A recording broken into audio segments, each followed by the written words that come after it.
Content warning.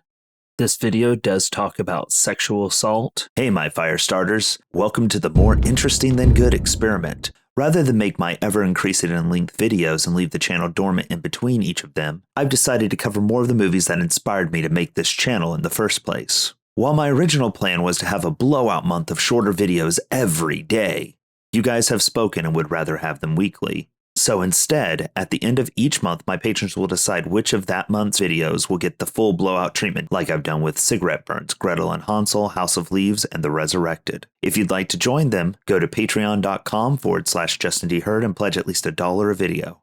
That will get you extra perks, as well as access to the end of the month episode poll. When we hit 50 subscribers, I have a 2-hour Hellraiser retrospective waiting in the wings. Well, now that we got that out of the way, let's jump into it.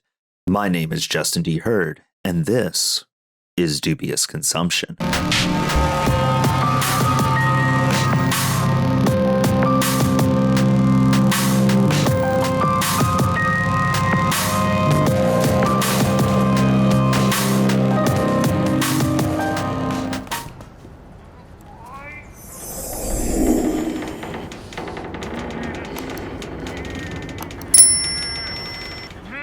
Eden Log was released in 2007 but didn't make its way over to the States until 2009. It's easy to see Gilliam in the production design, more 12 Monkeys, and its inspiration La Jetée. It is an experimental French horror film that feels more like a survival horror video game than movie. Honestly, it was already well steeped in video game tropes when it first came out, but there are now games that mirror it so much more, like the Outlast games, where you are separate from the carnage just trying to survive, or more to the point, the Amnesia games in SOMA, where you are trying to put together the mystery of a world fallen apart. The only thing you really know starting out is that things have gone very, very wrong. Eden Log starts with our main dude having no idea how he got there, much less what is going on. We're immediately thrown into the darkness and disorientation of a barely functioning system, and we spend the entire movie trying to piece together what happened along with the lead. It's hard to call him a protagonist because not only do we not learn his name until the last 10 minutes, but he does some pretty abhorrent things through his journey to the surface. One of the things that has always stuck with me about this film is the decrepit technology that seems to be functioning more as an afterthought than there really being anyone behind the madness. The first 20-plus minutes feature a completely destroyed facility that somehow he has survived in. Every area he enters feels like a new level, with him slowly accruing new equipment as he ascends. I do love the way his recently found gains end up breaking as soon as he finishes a level, then he finds a new piece that allows him to continue. His interactions with other people are always tinged with a level of body horror and intrigue, as everyone but him knows what is going on but still speaks with self-importance and riddles. Up until the 24-minute mark, we're fairly certain that everything has gone tits up and that there's nothing left, but when he arrives on level -4, we get our first real glimpse of the Eden Log security, letting us know that this is an ongoing conflict between the monsters, the scientists, and the corporation. I have to be honest. It felt a bit like a cop-out that we have this absolutely trashed facility only to find that, no, this is still functioning, but they're essentially self-destructing in real time. There are reasons for what we did see in the opening, but it's not until the very end that all the pieces come together for us. Our lead does a fairly good job of remaining unseen, until he gets captured by a weirdly acrobatic botanist who has found a way to sort of coexist with the monsters that fill the lower levels of Eden Log. The botanist has been experimenting on the creatures they've been able to capture, and they convince our lead to let them experiment on him as a way to unlock his past. It has some unintended side effects.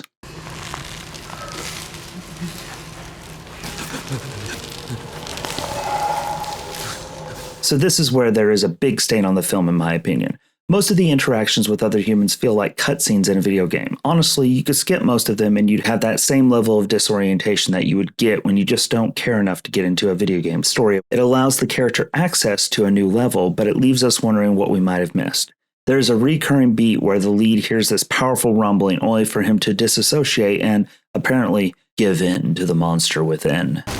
This is shown rather artfully when he forces himself onto the elevator, only to be taken over by the darkness and Hard R, the botanist. This is initially represented as a love scene, only for her screams to be heard in the background, and the delusion eventually falls apart, only for the lead to snap out of it and completely realize what he's done.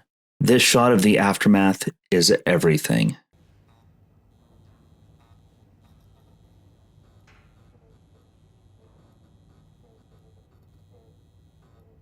But now they're partners in trying to survive this madness. The assault we just witnessed is brought back for a bait and switch that we really didn't need other than to establish that he seems to have gotten control of the monster inside. Through the rest of their ascent, we learn that the more they harvested from the tree, the more it fought back against them until people started fusing with the roots.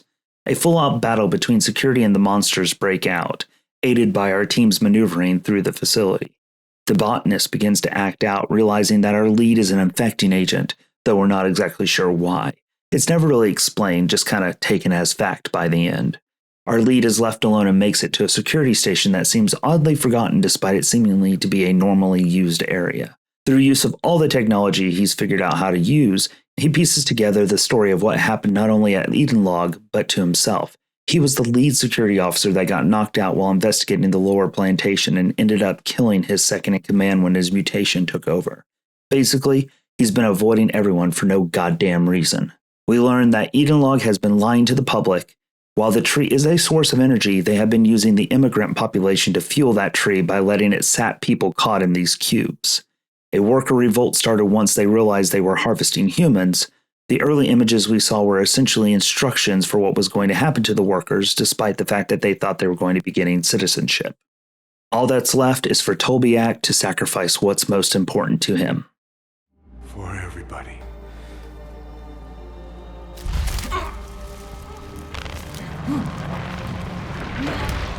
And that's it. Had you heard of Edenlog before? What did you think of its experimental way of telling the story? Did the elevator scene lose you? Did this need to be a video game more than a movie? I'd love to hear your thoughts below. As always, you can find me on Twitter at JustinDHerd or on my website, justindherd.com. We also have merch available. Links below.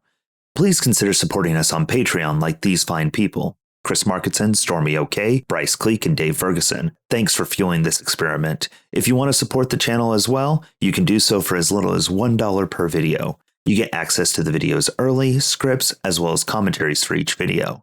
At the end of this month, and every month we do this experiment, my patrons will choose which one of this month's shorter videos are going to get turned into a full-blown episode. We've also got a 2-hour Hellraiser series retrospective for when we hit 50 patrons. Come to Daddy. Thank you for sticking to the end of the episode. My name is Justin D. Hurd. This has been Dubious Consumption, and I'm outro.